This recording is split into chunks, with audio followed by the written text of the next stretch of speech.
Hey now, we are getting over, and I am the Silver King, Adam Silverstein, here to lead you through these hard times.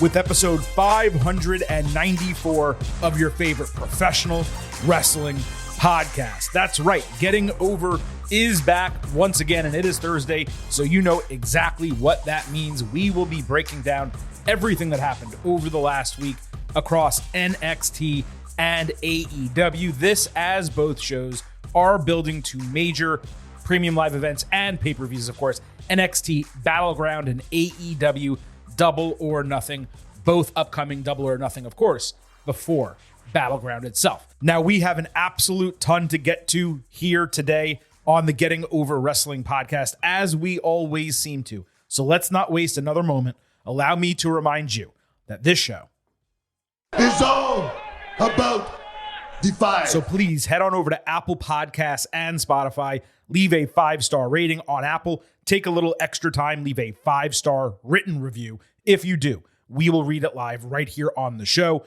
Don't forget to follow us on Twitter at Getting Overcast for episode drops, news, analysis, highlights, all of that good stuff. Twitter at Getting Overcast is where you can send questions and comments for the show, be they regular comments talking about WWE, AEW, NXT, submissions for the last word, our final segment on Tuesday's WWE episodes. Whatever the case, you can do it on Twitter at Getting Overcast. And by the way, you can also email us, gettingoverpod@gmail.com. Please also remember, I happen to love the number 5. And I hope you do too, because for $5 a month or $50 for the entire year, you can become an official Getting Overhead. Just visit buymeacoffee.com/gettingover. Sign up. You will get bonus audio, the fastest 5 minutes in professional wrestling, instant reactions to Raw, NXT, Dynamite, and SmackDown. And you will also receive exclusive news posts every single Friday. That is buymeacoffee.com/gettingover.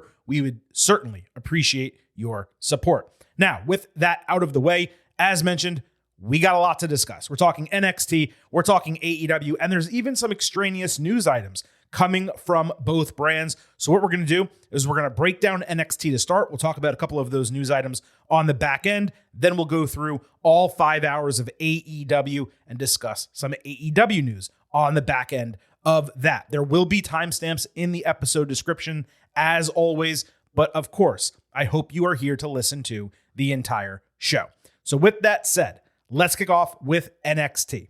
Noam Dar was backstage screaming with Metaphor, having been laid out injured to start the show. Lash Legend yelled that Trick Williams didn't do it, and it was obvious, given the way Dar was acting, that he was faking it the entire time. Later in the training room, Legend was exercising as the others were worried about it, saying it was obviously Trick or maybe Javon Evans who did it. Now, of course, there was a scheduled match, Javon Evans against Oro Mensah. Evans got attacked at the bell and much later did a bouncy springboard clothesline and a Cody cutter plus a tope splash. Lash went to hand Oro a chair until Trick came out and stared her down. Mensah hit a huge forearm to the back of Evans' head, but himself got distracted by Williams. That gave Evans an opening to hit a pair of crescent kicks and his double jump springboard tornillo for the win. I think it has a name, but I haven't been able to place it yet. Trick put Javon over after the bell, and fans chanted Young OG. This was a real nice showcase for Evans. His finisher is fantastic, but I'd also love to see him develop a non-high-risk option so he's not completely reliant on going to the ropes. Same thing I've been talking about with Carmelo Hayes, though this is much safer than Nothing But Net, which can hurt his spine and his back over the course of Melo's career. This is mostly, at the end of the day, a splash, but just really impressive the way he gets into it.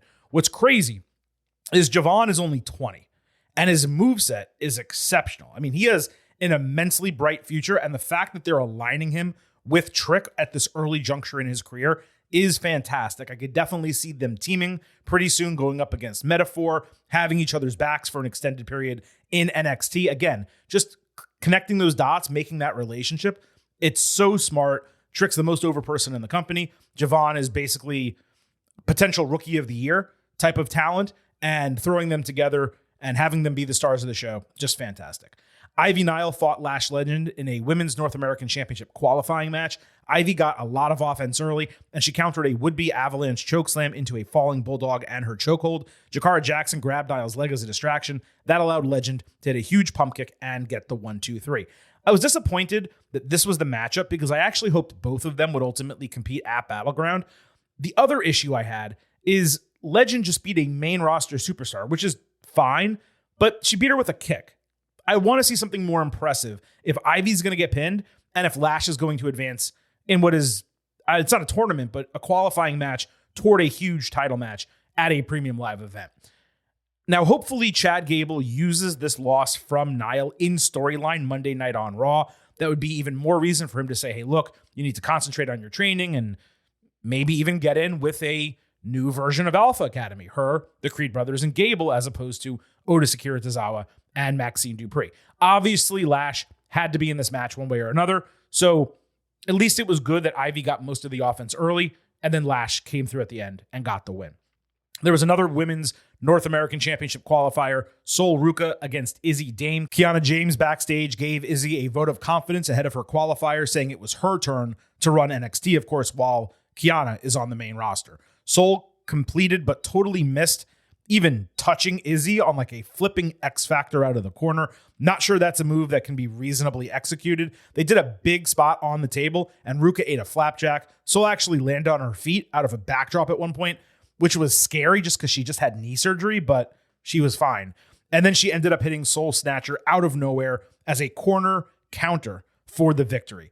The variety of ways in which she has already been able to execute that move, it is already becoming impressive. And the move itself, every single time you see it, it's like, oh my God, I cannot believe that's a finisher that someone actually does. That is how cool it is to see. This was not the smoothest match. Dame still has a lot of work to do, but Ruka flashed as usual, and this was only a qualifier anyway, so not that big of a deal. Wes Lee hit the ring getting emotional again about his injury and his journey back to NXT. It dragged and dragged until Obafemi thankfully interrupted, saying he's always been impressed by Wes and what he did with the North American title, though now it's time for him to sit back and watch Femi take it to new heights. He continued putting Wes over, saying he had the heart of a warrior, but Oba claimed himself to be an actual warrior, a ruler, a destroyer, a bringer of war, a mountain that he cannot climb or conquer. Oba told Wes to go earn himself a title shot, and he would get one. Wes put Oba over in return, only to get interrupted by Ivar, and he unfortunately interrupted him just as Wes was finally cooking, because in the early part of the promo, it was kind of shit. All of a sudden, he finds his stride, and then Ivar interrupts him. Ivar shared that he had the same spinal surgeon, and he therefore respected Wes's comeback. Then Josh Briggs followed suit, saying he nearly beat Femi with his broken ribs. He wants another shot. Wes suggested a fatal four-way. Oba said that he's the champion, and they can fight amongst themselves with the winner getting a title match. Now, look, this was a clunky-ass segment that didn't really do anyone favors other than Femi himself. He actually stood out from the pack with that exceptional line I paraphrased a bit ago. The dude straight up has it. Like, Wes was repetitive. Ivar said nothing. Briggs was rough on the mic, trying to act cool. The number one contendership triple threat was far better than running a four-way for the actual title, as far as I was concerned, especially because there's a North American multi-person ladder match on the same show for the women. So ultimately, I thought this was a positive booking, even if the segment wasn't the best. But during this segment, Brooks Jensen actually tweeted a photo of his TV screen with NXT on it, while there were a bunch of empty Michelob Ultra cans on the counter. That's how you know dude is down bad. He's not just binge drinking. He's binge drinking Mick Ultra. I mean, it wasn't Milwaukee's best. It wasn't Natty Light, but still not the best look for the guy. At the end of NXT, after the finish of the next match we're going to discuss, we all of a sudden saw Wes, Ivar, and Briggs completely laid out backstage. It ended up being a returning Gallus, which yelled that this was just the beginning for them. Now, why they would attack three singles competitors, I have no idea. I guess we're going to find out next week. Given there was a supposed attack to start the show and a big brawl in the middle, it did feel repetitive to do something similar at the end of NXT. And while Gallus at first got like a murmur-style pop, no one really cares that much about them. And we've had that conversation numerous times on the podcast. Now, apparently this was booked because Ivar was being written out due to injury. So he's not going to be part of the match that they just built on TV like an hour before this happened. There was also a report out this week that Gallus nearly got called up to the main roster and are expected to be up there sooner than later. And let me just take this opportunity to tell all of you that anyone who is a buymeacoffee.com/gettingover subscriber read that 2 weeks ago on our news page. We published it on Friday. They were one of a couple talents discussed to get called up that ultimately did not, but should be sooner than later. So just a heads up there. Ava backstage throughout the tag team match last week, the one that was already decided, telling D'Angelo family, you cannot just take out a referee and insert your own. They also feigned ignorance about what happened to the No Quarter Catch crew as Ava threatened to take away the Heritage Cup match from Tony D'Angelo. They claimed potential false advertising, so Ava instead fined them $20,000, and they paid the fine in straight cash, homie. Charlie Dempsey later said the rest of the group was on its way before promising to beat D'Angelo within an inch of his life, even if he did not have the catch rule to get his back. So we had Dempsey defending the Heritage Cup against D'Angelo. Tony D surprisingly caught Charlie in a tight cover to lead 1-0 after the first round. Dempsey hit a double underhook suplex in round 2, with D'Angelo saved by the bell while in an armbar. Tony sold the arm the rest of the way in the match. There was a great pin counter sequence in round 3 before D'Angelo got dodged into the post, with Dempsey hitting a German suplex bridge to even the match 1-1. D'Angelo broke a triangle choke with a lifting powerbomb. Then he added 2 belly-to-belly suplexes and a spinebuster, with Dempsey saved by the bell in round 4. And then after round 5 began, Damon Kemp and Miles Bourne ran in attacking the family, looking like they had been in a dumpster for a week.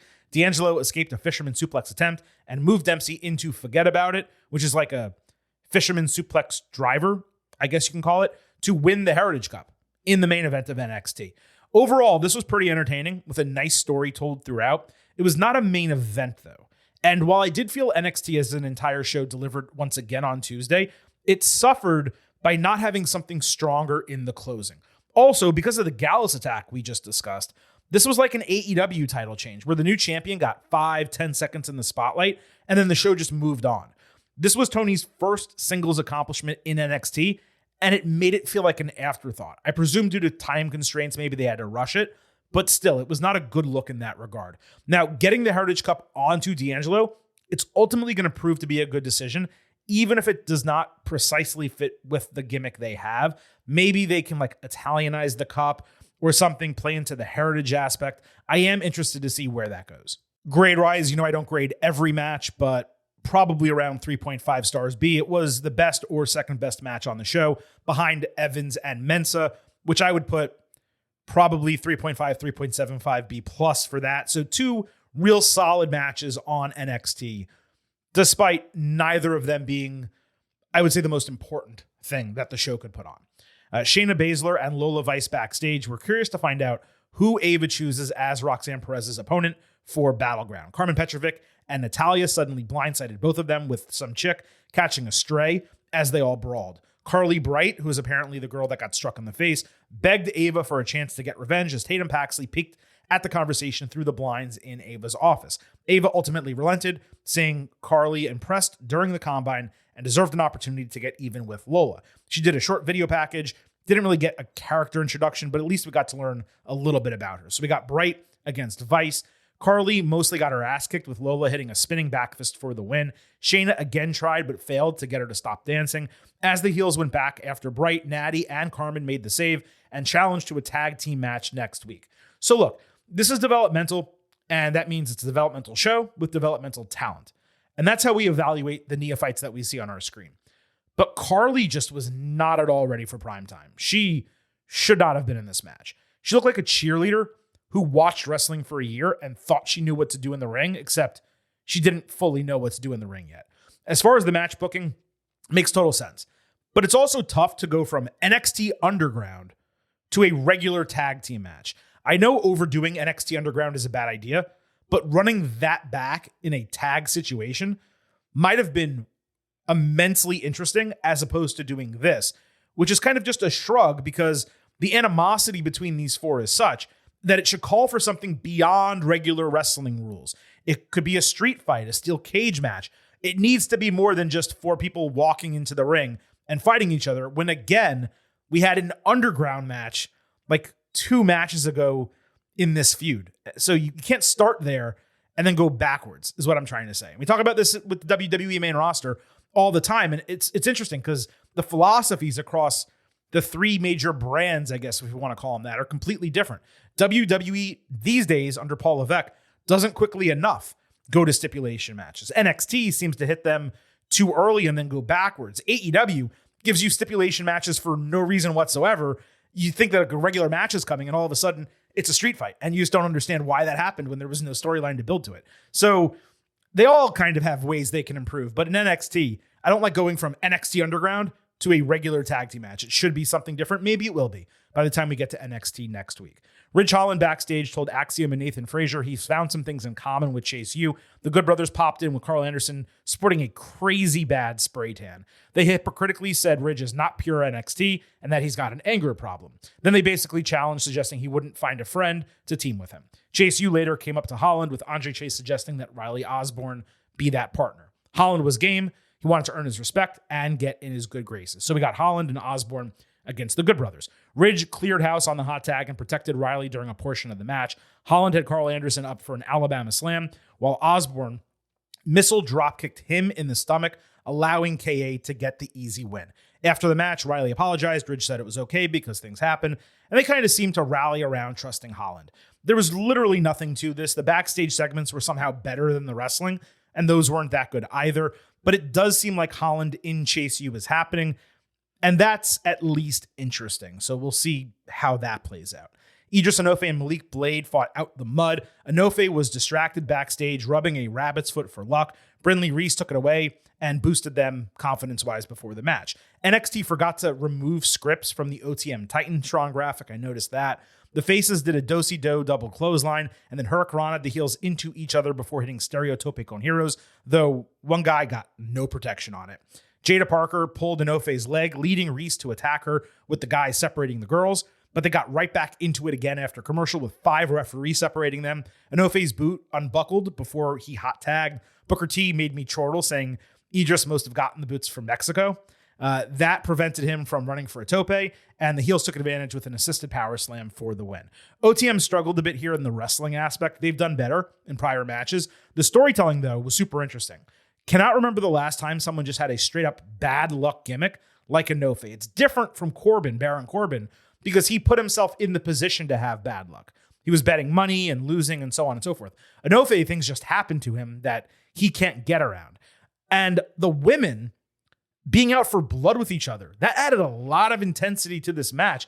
I was less interested in seeing like a pinfall here than I was of seeing Jada Parker and Brindley Reese fight next week or at some time coming up soon. Lexis King was talking shit as the center of attention in the kitchen when Jasmine Nix came up asking everyone to sign a get well soon card for JC Jane. They all declined because JC is a heel, but Lexis signed it, and he also tried to rizz up Jasmine while doing so, but he signed it for Jackie instead of JC, and Nix called him on it because he's an idiot. And yes, I did say Riz.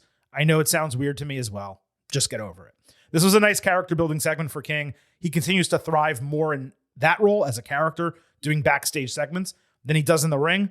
Also, I thought it was solid work by Nix playing off of him. We haven't really seen her do anything on her own, and it seems like she has something there. So thumbs up progress-wise for Jasmine Nix. There was also another all-black screen, this time with an alarm clock going off. We mentioned last week it was obviously Wendy Chu, and she did return on NXT Level Up last week.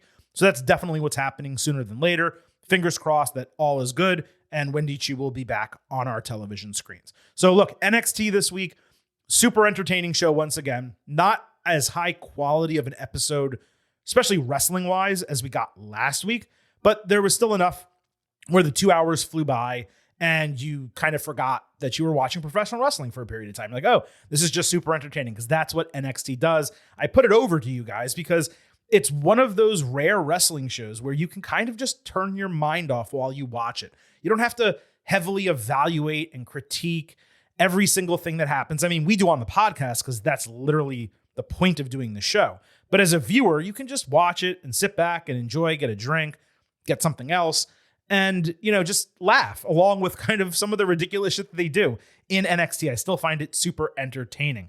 Now, I will note that a press release came out Thursday, right before we taped the show, from the CW, which announced that NXT will remain on Tuesday nights once it moves over to broadcast television in the fall. And I will again mention, If you are already a subscriber of buymeacoffee.com/gettingover, then you knew that because we wrote about that last week. It's also something that we, I think, talked about on the podcast this past Tuesday. So not a surprise, makes all the sense in the world. Raw staying on Mondays, NXT Tuesdays, SmackDown on Fridays. Folks, with all of that said, let's make the transition from NXT over to AEW, where Dynamite this week I thought was extremely entertaining with far, far fewer flaws, some alliteration right there for you, than usual. Night and day compared to last week, and eons better than Collision and Rampage from the weekend, which as far as I was concerned, were a total waste of time, save for the main event of Collision. But Dynamite was a huge step up. Why? That's the key question. AEW told stories and built directly for Double or Nothing. The show was focused and purposeful, and it made all of the difference as you were watching. One notable flaw was how the entire who is running the show part of like the main angle was basically dropped. But given how critical I was about that last week, not having to think about it this week made it a net positive. The other thing that struck me about Dynamite, and this is not a criticism, but it was more of a realization, is that every major segment on the show had at least one, if not multiple, ex-WWE talents. There were two in the opener, both obviously around the AEW title, one in each women's storyline, both in the TNT feud, one and eventually three in the main event, and then another around the International Championship. And there was another in the Continental Championship. That was the main event. I don't think any of that is coincidental or happenstance. It's definitely purposeful. But what I also find interesting is that the Elite, which are trying to take over AEW, are non-WWE folks entirely, the whole group. While Team AEW is comprised of three former WWE folks who are not with AEW on its onset. So that's just kind of interesting if you actually think about it. Now, in terms of matches and whether they had to do with storylines or if they were random, it was another mixed bag this week. Dynamite was strong, but overall, when you include Collision and Rampage, the numbers were low. 5 matches had such relevance, 12 did not. That's a rate of 29.4%. You'll remember last week was high because it was only Dynamite. And we said, hey, if they can continue that and do it for all 5 hours, then we're rolling. We still want to get to 66, 70%. We're at 29.4. I mean, we're nowhere close right now. And that is, again, another reason why Dynamite is worth watching. And Collision and Rampage, they just simply are not.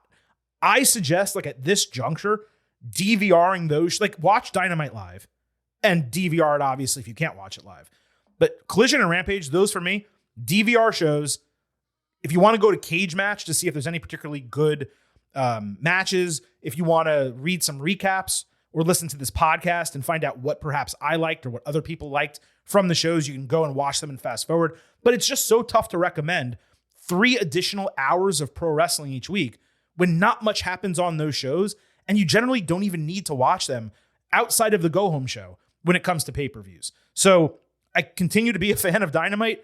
Collision and Rampage, they continue to frustrate me. So let's go ahead and break down everything that happened across all 5 hours of AEW television this week. Let's start with the opener on Collision. Bryan Danielson and Claudio Castagnoli against Top Flight. Danielson caught Dante Martin with a Psycho knee off a missed high-risk move that eliminated him. Claudio then caught Darius with a running European uppercut. Even while it looked like Bryan was the legal man, Danielson, after the bell, put over Top Flight and cut a pro AEW promo where he led the crowd in an AEW chant. He said his love of AEW is why he chose to come back and fight in this Anarchy in the Arena match. And while he has said as much, Claudio kind of walked out of the ring and to the back. He said the Elite formed AEW but don't represent it anymore. Bryan did, because Tony Khan has never missed a show. That's like saying you care about your kids. You're supposed to. He's supposed to not miss shows. Shout out to Chris Rock. And then he repeated that he loves AEW. Bryan did. Then on Rampage, Claudio shared his frustration that Bryan is teaming with Eddie Kingston, given they were on opposite sides at Anarchy in the Arena just a year ago. And he explained that he was also against Danielson being in the match at all, just because he can get even more injured, and this is supposed to be his last year. Now, a number of you pointed out to me after last week's podcast that you were surprised I glossed over the booking of Danielson's return, how he suddenly came back from like major injury, and that was it, and they put him in this like random match. I didn't criticize it then because I wanted to see what he would say here. And he did make sense of it as far as I was concerned. He's willing to put his body on the line because he loves the company so much. And that's fine. But, and you know I hate using this word. Man, this promo was cringe as hell. It was basically another rah-rah AEW speech similar to what Adam Copeland and Dax Harwood and Jon Moxley have cut, except it was disguised in storyline because he's part of Team AEW. So what Tony has done is put together a stand-up for AEW team against an existential threat with the Elite basically in place of WWE. And it, for me, rings immensely hollow. It just comes across forced to me as a viewer. And that's beyond the convoluted storytelling aspect of the entire deal that we broke down last week, but wasn't really brought into storyline this week. Also, this match had no reason whatsoever for happening, let alone opening a show. Claudio, though, during his walkout promo that he ended up cutting on Rampage, with the explanation that followed, for me, that was the most intriguing part about all of this. I could see that transitioning into maybe a Bryan Claudio feud once we get past Double or Nothing, because Claudio doesn't like the way he's handling the situation. Bryan wants to do what he wants to do as he nears full-time retirement, I guess is probably the best way to put it. Also on Collision, we had Dax Harwood against Tommy Billington. You may say, Silver King, who is Tommy Billington? Well, it was the nephew of the Dynamite Kid who is now using his uncle's ring name. So obviously, Dax had to fight him because there's a Hart family relation. And obviously, Tony had to book this on national TV because reasons. This match went exactly as you would expect to go. Billington did a number of his family's moves. Harwood ultimately countered into a slingshot Liger bomb to get the win, with FTR dapping up the youngster after the bell. He was then announced as Dax the Axe, which is, at least for me, the first time I've ever heard that. After this match, there was a taped backstage segment from Dynamite last week where Kazuchika Okada challenged Dax out of the blue. I mean, they're both in the Anarchy in the Arena match, but why he would single him out to challenge him, they just did. Jack Perry then said he's no longer a pillar of AEW, but a keystone, and everyone is dead. Then Christopher Daniels walked by with the Young Bucks yelling at him for separating a fight. CD snapped and screamed in Matt Jackson's face, shoving him against a garage door. CD then cut a promo backstage at Collision, reiterating what we just saw on tape. Dax accepted Okada's challenge, saying, for the third of 6 times on Collision, we're the best wrestle. Commentary then told us it was another dream match. I am sorry, no one dreamed of Okada and Dax. I'm not even exaggerating. CD talking shit to Matt and shoving him into the garage, it was the third best part of this storyline so far, only behind the TK driver to Tony and Kenny Omega's promo 2 weeks ago. Legit passion and energy there that you just don't feel from the rest of it. Danielson and Jon Moxley fought Kyle Fletcher and Jeff Cobb on Dynamite. So Cobb was just like in the ring as the show opened, with the explanation being that he's hired muscle for the Don Callis family. Why he or Fletcher was fighting BCC though, like no idea. Mox got attacked before the bell, so Bryan ran down to save, with production keeping his music on for 3 full minutes. Obviously, they do that occasionally during Anarchy in the Arena, so I guess that's why they did it, but as a viewer, it was awful. Then the bell rang, despite Fletcher not even being on the ring apron. The crowd was on fire for their hometown guy in Danielson, and the action was good with Fletcher doing a lot of the work. Of course, despite Cobb not even being a roster member, or maybe because of that, Fletcher took the fall once again after eating Death Rider, because it must be in his contract to have great matches and lose on every show. Konosuke Takeshita attacked after the bell, German suplexing Mox off the ropes, with Claudio skipping down to make the save once it was over. We learned after that Takeshita is going after Mox's IWGP Heavyweight Championship, the top title for another company in New Japan. So that is how Dynamite started. Despite Danielson being involved in the company's own top angle, it started with a storyline for another company. Later, we saw footage from New Japan of Kingston possibly suffering a serious injury, and it's not possible. He did. I think it's a knee injury. He lost his strong title to Gabe Kidd and was being helped up after the bell when the Elite attacked. Perry said Kingston claims to be a real one, but he jumped in bed with a bunch of fakes. We didn't see exactly what the injury might have come from, nor were we told. If I had to guess, it was probably the spot where he was on a table propped up by a barricade. The Elite then cut a backstage promo behind a strangely unfocused or blurry camera, proclaiming their greatness and pointing out that Team AEW will need a replacement member. FTR answered a bit later, saying they already found a fourth. On Dynamite, the Bucks beat CD at Matt Sydal with the TK driver in a relatively basic match. Perry was on commentary. He didn't really say much of anything. The Jacksons from the ramp then fired CD after the match and had him escorted out of the ring, but they promised him 30 days severance in their smarmy manner. Then he asked for an AEW chant, and some fans actually obliged, even though they're heels. Perry exited by pouring a Woo energy drink on Tony Schiavone, who called him a son of a bitch. This lacked any real heat, and it was kind of just something that happened. CD hasn't been relevant on AEW TV in a while, so it's not like there was built-up sympathy for when he got fired, it actually mattering to people. And that's really what you need to do when you're creating something like this.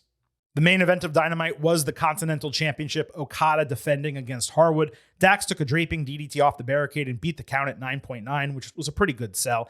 Dax ducked Rainmaker and hit a German suplex. Then he took a nasty, unplanned spill, hitting his head on the bottom turnbuckle. Harwood came back with a superplex and won a lariat counter sequence. Okada countered the Liger Bomb into a multiple cover sequence and a false finish.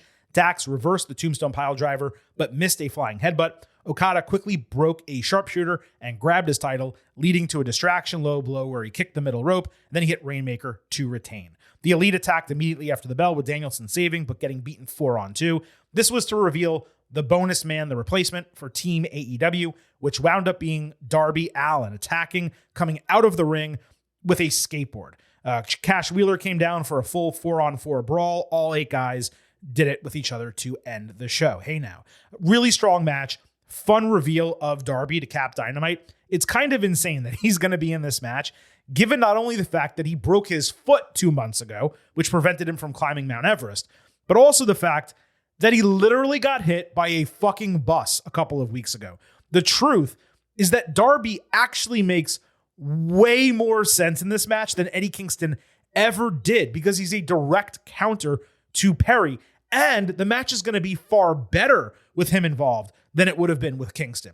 You have the tag parallels of the Bucks and FTR. You have Danielson and Okada, who have already fought twice. And now you have 2 pillars in this match as well. The obvious question stands, though. If Darby wasn't cleared to be in this match or return initially, how is it the case that he's cleared now? It's one thing for him to be okay with it. It's quite another for AEW to allow it. This was also perhaps the first time in history that AEW effectively used its overrun. Even if Tony Khan felt like he needed to announce that TBS granted them a significant overrun before the show began, at least they used it well. I don't know why they don't just let it happen. No one watching AEW is going to turn it off at 10 p.m. sharp. The DVR thing is a problem no matter whether they tell us or whether they don't. So I just don't understand the idea of like giving it away. Hey, something's going to happen and it's going to go long, when they say that so many times. If you say it occasionally, then it's newsworthy. Oh my God, I got to make sure I'm seated watching the main event of Dynamite. But if you say it every week, it's boy who cried wolf. Sometimes it's just a match that happens to go 6 minutes later in the show. Look at NXT, which has an overrun every single week, and they never announce it, with the one exception when they went head to head with AEW when AEW moved over to Tuesday night. So that's my one frustration here, but don't get me wrong. Don't get it twisted. Loved the surprise of Darby. Excited that he's in the match. I just hope he's healthy enough to actually do it and that nothing is being put at risk. On Collision, Brian Cage and Gates of Agony squashed 3 jobbers in 67 seconds. After the bell, Cage said they already explained their turn, which they did not. When the hell did that happen? Cage reiterated it anyway, saying Swerve Strickland left them high and dry when he won the AEW title until he needed them as backup. He said they're now under the guidance of the Elite. Swerve's music hit, so Cage went to meet him on the stage. Instead, he hit the ring with a chain from behind. He easily dispatched of Gates of Agony with hardly any offense. Then he hit a German suplex and house call on Cage, plus Swerve stomp on both members of the team to end it. Then he took 5 minutes to wrap a chain around one guy's neck, giving the other a chance to lay him out. Rather than keep attacking, that dude ran halfway around the ring, giving Swerve a chance to somehow find a cinder block and hit him in the chest. Now, despite a clear manpower advantage, Cage never helped his guys. He just stood on the ramp watching all of this happen. So he let Swerve do a concerto using the steel steps to emerge on top. Swerve backstage said everyone has tried to take advantage of him since he won the title, so now he is focused on eliminating Cage. It was certainly the right booking for Swerve to quickly get some redemption on these guys, especially because it's a mini storyline within the larger one of Christian Cage. But given the patriarchy is 3 dudes and Mogul Embassy was 3 other dudes, are none of them smart enough to just team up and beat the shit out of this guy 6-on-1? He has no one to get his back anymore. So why would they not take advantage of that? The lack of logic was absolutely ridiculous. Swerve's promo was better than anything else in the extended segment. On Dynamite, we had Swerve against Cage in an eliminator match. There was a video package of Swerve in the media saying AEW is where the best wrestle and a countdown clock for this match. Then Swerve cut a promo saying that he ended his journey with Mogul Embassy on Saturday, only for 30 seconds later to say he was going to do that by beating Cage in this match. Swerve had a great counter into a deadlift brainbuster on a huge dude. Cage came back with a buckle bomb and an F5. Swerve then did like a double stomp over the ropes with Cage draped from the bottom rope outside. He also added a 450 inside. Cage did a power bomb into a Liger bomb. Then they botched a midair Swerve stomp before Strickland snapped Cage's arm, the one that he was working, and then he hit house call to get the win. Swerve delivered one chair shot to Cage's shoulder after the bell and set up the injured arm for a concerto, for some reason not executing it, as Christian Cage took like an hour to make his entrance. That distraction allowed Nick Wayne to deliver a low blow, with Luchasaurus also attacking. Wayne then broke a photo frame of Swerve and his family over his head, real glass, with Swerve immediately dripping blood from his ear. Christian wiped the photo in Swerve's blood and then promised to take his title. Now, this for me, I don't want to just say straight away it was the AEW match of the week, but man, I found it super entertaining. Swerve was excellent, both from a wrestling and storytelling standpoint, especially in a TV match. Swerve attacking Cage after the bell was again proof that this guy is not a babyface. He already got his revenge, and he's still going after the dude. The post-match was solid to continue building the Christian feud. As I've said before, it makes total sense for Christian to go after Swerve in kayfabe, and I'm 100% fine with him as the opponent, but it does feel like Swerve should be involved in something meatier when you're talking about Double or Nothing. This to me is just lackluster, even if it's totally sensible.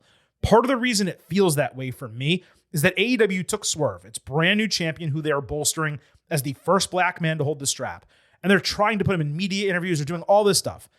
And yet, going into his first pay-per-view as champion, he and the title are playing second fiddle to the Elite storyline. It does seem like those two storylines are going to intersect at some point, but when you're talking about a show like Double or Nothing and a first major opponent for your new champion, to have it be secondary to that other story, it really is not an ideal start. On Collision, the TNT Championship was on the line. Adam Copeland defending against Kyle O'Reilly. Extremely strong work here. O'Reilly avoided a spear, with Copeland briefly getting hung up in the ropes. Numerous counters followed, with Copeland hitting a gutbuster to end a sequence. O'Reilly then took him off the ropes with an avalanche armbreaker. Kyle got kicked lightly in the liver. He sold it as real. He told the referee he was okay, and then he caught a Copeland spear in a guillotine choke. So Copeland punched him in the liver, then hit an impaler DDT, before adding the spear for the 1-2-3. In the finishing sequence, we were told for the sixth time in one episode, AEW was where the best wrestle. Copeland hugged O'Reilly and raised his arm, but wouldn't let go when Kyle pulled away. Cope had some blood in his mouth or something, and commentary twice told us that something wasn't right with him, suggesting it was either the schedule or House of Black. O'Reilly then stood in the ring getting a longer ovation than some people who have even won titles in AEW. The match was very good, 3.75 stars B+, and I appreciated the storytelling aspect weaving in Kyle's illness while excusing the loss because he was vulnerable and he was prone in the moment. The post-match was immensely heavy-handed, but it was within the story they were telling with Cope and the House. Whether that ultimately results in anything transpiring between them, that of course remains to be seen. Later on Rampage, in what looked like a segment straight out of WWECW, Copeland cut a promo behind a chain link fence with barbed wire on it. He challenged Malachi Black to a barbed wire steel cage match for the TNT title at Double or Nothing. Then he dared him to accept his challenge live on TV. The promo was nothing. I slightly question the match booking, given it's going to be on the same show as Anarchy in the Arena, but I am very much into the uniqueness of a barbed wire steel cage match. And I have no doubt that these two are going to put on a hell of a show going head to head with that stipulation. So that's definitely a positive development. On Dynamite, Copeland was attacked by Brody King and Buddy Matthews as he entered for the face-to-face with Black. They held Cope's arms as Black grabbed the mic and instructed Buddy to take Cope's wedding ring as he was choked out by Brody. Malachi put it in his pocket as commentary told us that his mind games were on a different level. O'Reilly saved like a dumb babyface and ate the end after a 3-on-1 beatdown. Then two chairs were placed against the ropes outside with Cope in the corner as the House drop-kicked the chairs into the ropes, which were completely ineffective, didn't do anything to him.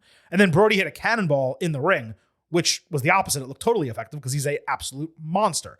Later in the show, Black suggested that Cope's wife and family were holding him back. He accepted the challenge, but added a stipulation. If Black wins, Copeland bends the knee and joins House of Black. The first segment was odd, not in a good way, but it came together with Malachi's promo later. There was really no reason to separate the two. This should have all been done in the ring. Drop the arena lights, put that filter that they've used on the crowd, and you have Black cut that promo right in Copeland's face, maybe while the house already has forced him to his knees. AEW took something that was well conceived and really interesting, and they pretty much delivered it in like the most awkward way possible. That's pretty much the evaluation that I can give on this. But I'm super interested in the match, the storyline, and I love the stipulation. On Collision, Will Ospreay beat Lee Moriarty in 10 minutes. Roderick Strong was on commentary, daring Ospreay to do Tiger Driver 91. Moriarty hit a couple nice moves. Ospreay did a torture rack, blue thunderbomb, and after some counters, he again teased Tiger Driver 91, only to instead hit Stormbreaker for the win.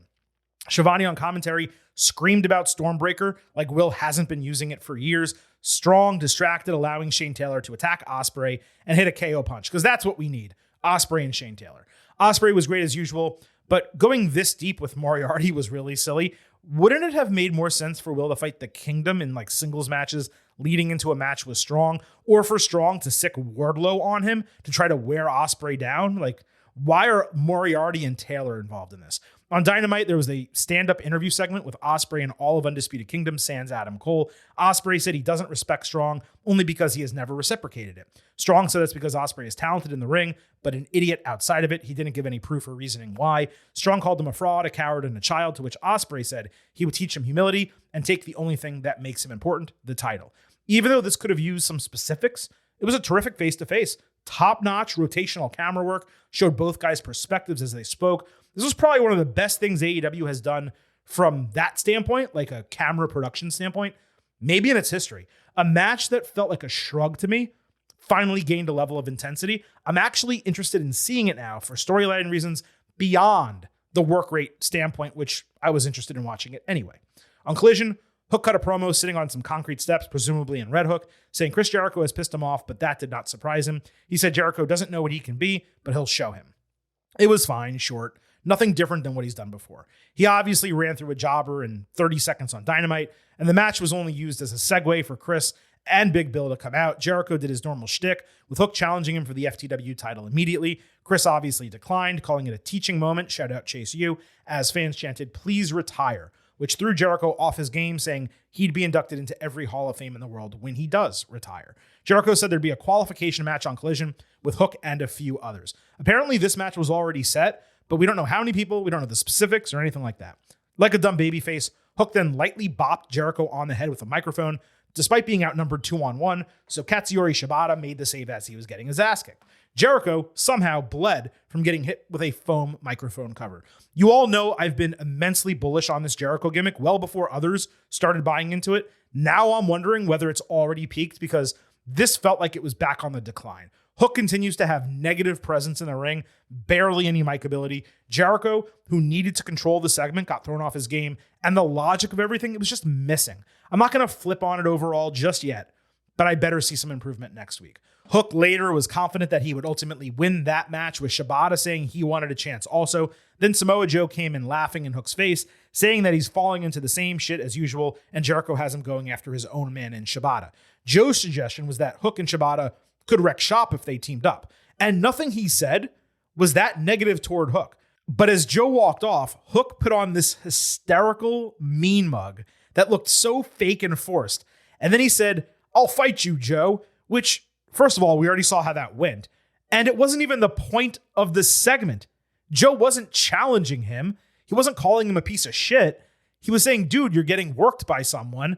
Focus yourself. Then Shibata, through his translator app, he had the line of the year in AEW, maybe one of the best lines ever in AEW.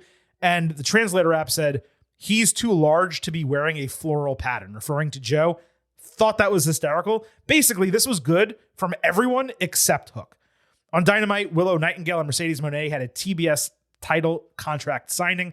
Willow did a goody two-shoes promo about her smile being her strength and the TBS title meaning so much to her because the network has aired wrestling for decades, and she said she wouldn't let Mercedes take it away. This was nowhere near as good as her promo last week, but it was still solid. Monet said she was changing the game in Brooklyn while Nightingale was training. She said she broke down doors and glass ceilings, noting Willow wouldn't be here without her. Mercedes claimed that she's a better face of TBS because she's in the media, and Willow's legacy will be losing to her. Nightingale did get the last laugh. She said the last time they fought, she walked out a champion, and Mercedes didn't walk out at all. Loved that line, whoever wrote that for her. Mercedes slapped her, and then Willow caught her and did a doctor bomb through the announce table to end the segment, basically folding Mercedes in half. Start to finish, this was probably the best segment on Dynamite, just in terms of crowd response, delivery, execution. Obviously, with Willow hitting the bomb, we now know for sure that Mercedes is going to take the title one way or another, a double or nothing, but that's okay because we knew that anyway. Mone has done far too much talking since joining AEW, but this was easily her best performance on the mic. It added heat to a match that already had plenty of interest, and it moved the story forward logically. My only issue is that Mercedes did not bring the signature stamp that she used in contract signings in NXT and WWE. There was no reason to leave that by the wayside. I would have popped for it. I think a lot of fans would have popped for it as well. But all in all, this was probably one of AEW's best women's segments ever. And for all the criticism that this build has received, deservingly so, especially when it comes to Mercedes promos, this got it not just back on track, beyond the track. It got us excited about Double or Nothing. On Dynamite, Toni Storm fought Harley Cameron. This was not an eliminator despite Storm being champion, and Cameron leveled up to fight her thanks to Shazam Fury of the Gods, despite losing last week.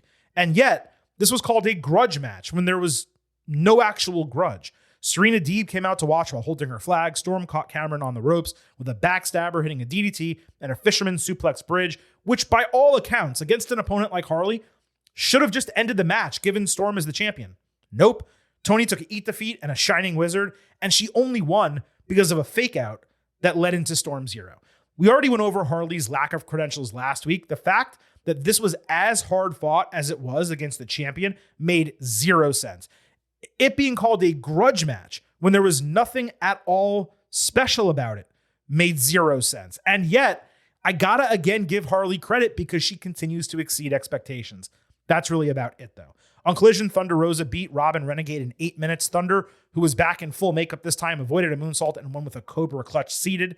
Then she cut a promo off mic into the camera, saying she brings the best out of every woman in the division. It would be nice to see her actually fight more women in the division as opposed to random wrestlers like this, especially when AEW is back to doing only one women's match per show.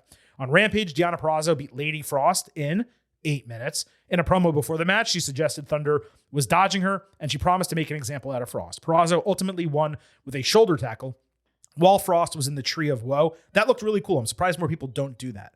This was a far better match than Thunder's from Collision, but neither of them was notable. Rosa ran down with a chair after the bell. Purrazzo dipped out into the crowd as a security guard caught Thunder and prevented her from chasing. Nice to see a women's storyline that doesn't involve one of the titles. There's a legitimate intensity to it going both ways, even if the story itself is rather weak. On Rampage, Trent Beretta beat Dalton Castle in 10 minutes. He had a pile driver for a near fall, pulled Castle into the extended part of the turnbuckle under the bottom rope, and won with a running knee and a submission hold. Beretta also had Chuck written on his wrist tape. This was a really rough match. On Collision, Johnny and Taya Valkyrie backstage did a local sports teams promo. Yeah, all your sports teams, they're all failures. Then Johnny repeated Where the Best Wrestle for the 4th of 6 times on Collision and challenged Pac before making out with his own wife. This was Johnny's first TV appearance since December, and they were doing a completely different gimmick that probably made sense if you've been watching their Splinter show on YouTube, which I have not, and I can't imagine many do. On Rampage, Pac beat Johnny in 10 minutes. Taya distracted as Pac went for Black Arrow, so he ran Johnny into her and put him in an octopus stretch for the tap-out victory, the second best match across 3 hours of TV on Saturday. Lots of comedy elements, but a fun main event between a couple talented guys for Rampage. Bang Bang Gang gave Pac some shit on the big screen after the bell, sarcastically clapping at him, winning a match before promising to put him on the shelf if he didn't get out of their business. Commentary audibly laughed at it, which I found odd because it was actually pretty good from all three guys. On Collision, Daniel Garcia beat a jobber in 2 minutes as he danced on the barricade. A fan ran into the ring causing a commotion, and Garcia told us at home that AEW is Where the Best Wrestle for the 2nd of 6 times in the episode. On Rampage, Brian Keith beat JD Drake in 3 minutes. It was his first AEW singles win, which went unmentioned. Remember when it was like a big deal that he was signed? Total joke. On Rampage, Roosh got a promo video saying he was going to beat the shit out of everyone in AEW. He returns to action next Saturday, even though he returned to action at Daly's place a couple of weeks ago. Acclaim did a music video with no actual purpose. Scorpio Sky also got a video package with a tone that I took as eye-rolling inspirational. In other words, he'd be a heel trying to inspire people given his injuries and his lack of usage. Sky has not wrestled on AEW TV since last September, and he's only had 3 AEW matches in the last 2 years. Now that wraps up TV. A couple other elements to discuss. There was an announcement for a new AEW series with Renee Paquette and RJ City called A Meal and a Match, where they eat food and watch a match with a wrestler. It's going to air on YouTube. This amid rumors this week that it was actually going to be a TV show. I love Renee. I dislike RJ with the fire of 1,000 suns. So unfortunately, I will not be watching this. Oh, there was also an announcement for some Young Bucks branded Reebok pumps. I really enjoyed the throwback aspect of the commercial and even the fact that they're selling a pump. But holy shit, these ugly ass shoes are $180. I cannot imagine anyone buying them or spending that kind of money for Young Bucks Reebok pumps. Off is a direction you can fuck. But hey, to each their own. If you buy them, send in a picture. I need to see them in person. And lastly, right before we taped the show, AEW announced basically a residency in Arlington, Texas this summer. It's called Path to All In Summer Series, and there will be 5 collisions along with ROH Death Before Dishonor, all taped at the same venue over 5 weeks. The venue is Esports Stadium, aptly named, because guess what? It's an esports stadium. Looks really cool, like for video games. In the one video I saw, it should serve fine for wrestling. Looks like it has plenty of space for capacity. Maybe they add a couple bleachers in there. I think it's going to work. The question is going to be ticket prices and fans' desire to attend that many shows in a short period of time in the summer. If I had to guess, AEW is probably getting a payout from the venue to negate some of that potential lost ticket revenue. But I would be really interested in finding out some more details about what this is like and how it came about. And maybe we'll have those by the time we get to next week's show. And that, folks, wraps up this edition of the Getting Over Wrestling podcast. No ratings talk because there was nothing that unique that came out of either NXT or AEW either last week or the early portion of this week. So, hey, everyone's doing, I guess, okay is really the best way that I can put it. On the way out, allow me to remind you that the Getting Over Wrestling podcast It's all about Defy. So head over to Apple Podcasts and Spotify, leave a 5-star rating on Apple.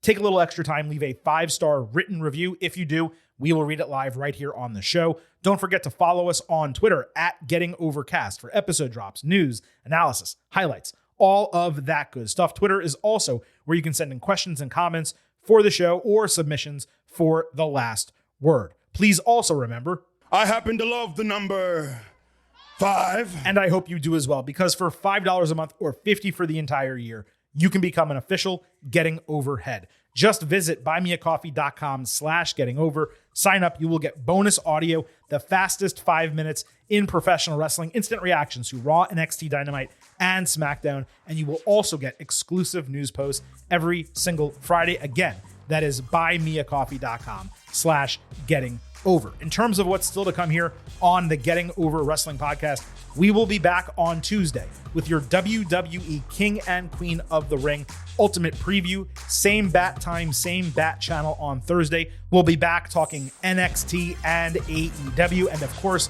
on Saturday, next Saturday, we will have your WWE King and Queen of the Ring Instant Analysis podcast. So Getting Over, quickly approaching episode 600. Plenty of professional wrestling to cover before the month of May is out. And we hope you are along for the ride, listening to all of it through your ear holes. Thank you all for listening to this edition of the Getting Over Wrestling podcast. This is the Silver King signing off and leaving you with just 3 final words. Bye for now.